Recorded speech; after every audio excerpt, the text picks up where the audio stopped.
मैंने बंटी की ओर आंखें बंद नहीं की। सख्ती और अनुशासन से ढील नहीं दी। उस पर उम्र का असर है। बस इस घर के दिए गए संस्कारों पर जड़ पर मुझे यकीन है। तुम भी रखो। इतने शोर शराबे के बीच जया की बातें सुनना मुश्किल हो रहा था, लेकिन वो भरी बैठी थी। देख रही हो दीदी, भैया भाभीियों के सारे नियम हम दोनों के लिए ही हैं। अपनी बेटिया की शादी है तो डीजे लगवा लिया भाभी ने। आपकी शादी में कितना बवाल किया था सहेलियों के साथ नाचने पर। और पता है, काम वाली बता रही थी लव मैरिज है। शायद जया बिल्कुल मेरे कान में घुसकर फुसफुसाई। तुम्हें बड़ी खबर है। मैंने जया को हैरत से देखा। वैसे मुझे तो बेटी के भी रंग ढंग पसंद नहीं आ रही। बुआ जी तो कहते नहीं, बुई जाने कौन सा शब्द है। देखो कैसे लफंगों की तरह नाच रहा है। बात तो सही है जया, हम लोगों पर ही सारी शक्ति हैं।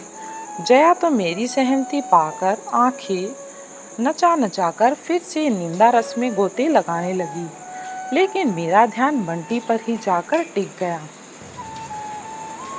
कैसा हो गया है ये लड़का। बचपन में जब इसकी उम्र के बच्चे तितली उड़ाते थे तो ये दौड़कर उन्हें उड़ा देता था।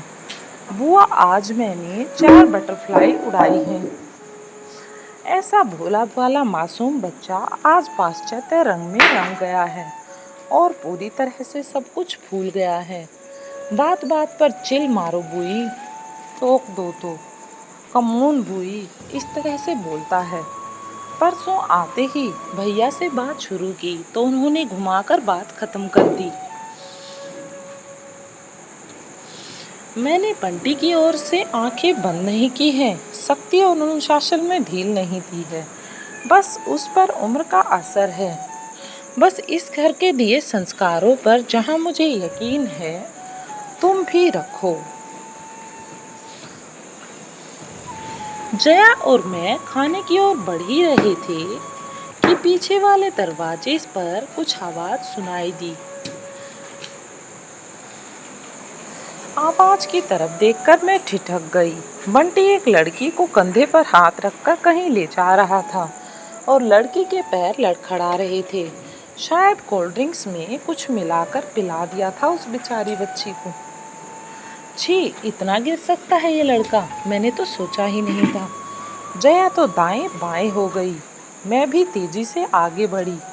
बंटी, कौन है ये लड़की? ये ऐसे कहाँ जा रहे हो तुम?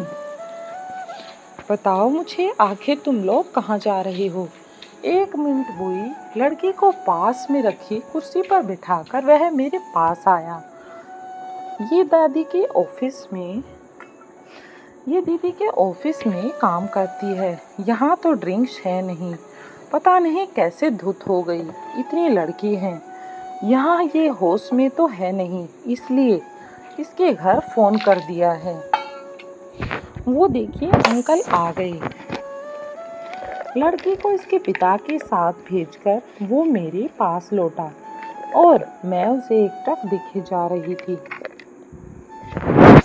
कि आखिर कितना अच्छा है हमारा बच्चा। क्या हुआ, मुझे समझ में नहीं आ रहा था। वो हड़बड़ाकर मेरे पास बैठ गया। कुछ नहीं हुआ बेटा, मुझे लगा तू बड़ा हो गया। मैं उसके गाल थपथपाते हुए कहने लगी, तू तो अभी भी मेरा वही छोटा सा बंटी है, तितलियों को बचाते हुए।